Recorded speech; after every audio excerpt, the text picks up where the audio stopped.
So I got into a Netflix docuseries, and this is the story of how it all happened.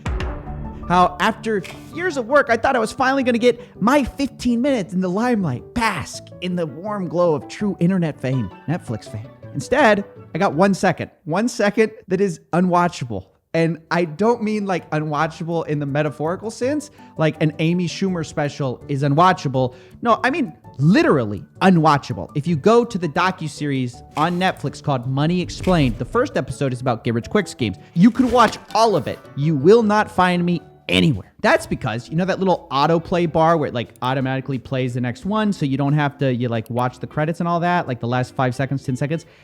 After that, you literally have to do what no human on earth has ever done and choose to watch the credits, and you will see less than a second of Coffeezilla featured there. And this is the story of how that happened, because let me tell you, I thought I was heading up in the world, guys. And by the way, I'm not trying to be ungrateful. Like, I just think it's funny. I'm going to put as seen on Netflix in my bio. I'm going to wear it loud and proud, baby. But I wanted to tell you guys about it because otherwise you're going to be confused. You will never see me on Netflix unless you deliberately go search this out. So really, this is my only proof of this happening. So I kind of have to put this out there before I put as seen on Netflix. Otherwise, people are going to think I'm making it up and lying, right? So several months ago, like 8 months ago at this point, I get hit up by the people at Vox, the people who make Money Explained. They say, hey, look, we love your channel. We're doing a thing on get-rich-quick schemes, and we think you've got the goods. We'd love to talk to you. I say, great. Yes, let's set up a little meeting. We're chatting it up. I'm giving them the goods. I say, this is who you need to talk about. You got to talk about Cristani. You got to talk about Ty Lopez. You got to talk about all these guys. And they say, awesome. We want to interview you for our show. And I say, let me think about, yes, actually, yes, I could fit that into my very busy schedule. So I'm excited, and, you know, they're sending me releases, and look, it's not going to be like life-changing or anything. I didn't even know how big this show was. At the time, I thought it was smaller. Turns out it's huge, which that's cool. So missed opportunities, okay? It happens to the best of us. But anyways, they start sending me releases. You know, I send them my home address. We're gonna film everything. We've got all these like questions specced out. And we are 2 days away, I think, from the actual interview. T-minus 2 days. And all of a sudden, I get an email in my inbox. And they say, yeah, we ran this up the flagpole to legal. And they said, like, you are what we call, fancy language, a liability. And I was like, right, I kind of knew that. I mean, I sort of told them that up front. And they said, no, we could include you for sure. And then they ran it up legal and they were like, yeah, actually, we can't have you on the show. But then I discovered the powerful force of pity. And I said, well, am I not going to be part of any of the show? Like, we've done all this stuff, all this prep work. And I think they felt very bad for me. And I said, good, you should. And so they gave me a credit in the show, even though I appear nowhere. So that's my appearance is at 2214.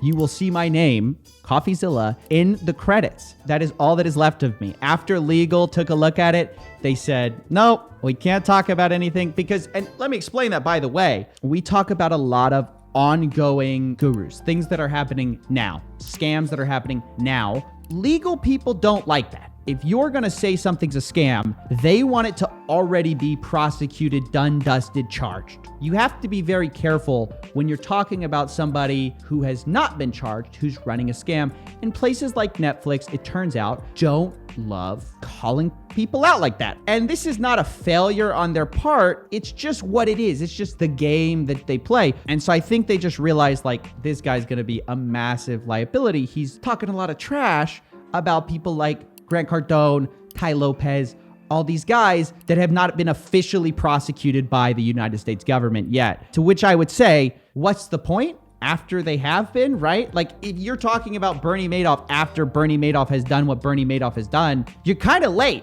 Who are you going to help by saying, oh yeah, we should have known all along, right? But look, the point is, I get it. That's why they couldn't include me. And from that point on, they basically did their own thing. They made their program on get-rich-quick schemes, which, by the way, I do think got a lot of things right. I think it's worth watching. I really enjoy the production value that they go through. They do a lot in 22 minutes. They cover like every possible get rich quick scheme.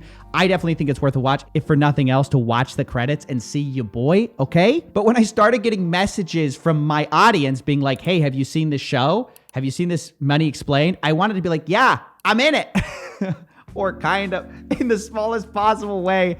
And even one of my Twitter followers said, it looks like you consulted on this show. Like he suspected it. He had no idea. And so, yeah, I just thought it was a kind of cool story. I want to be super clear, if I wasn't already, this is not sour grapes. I'm not upset with Netflix or Vox. Like, they couldn't be nicer.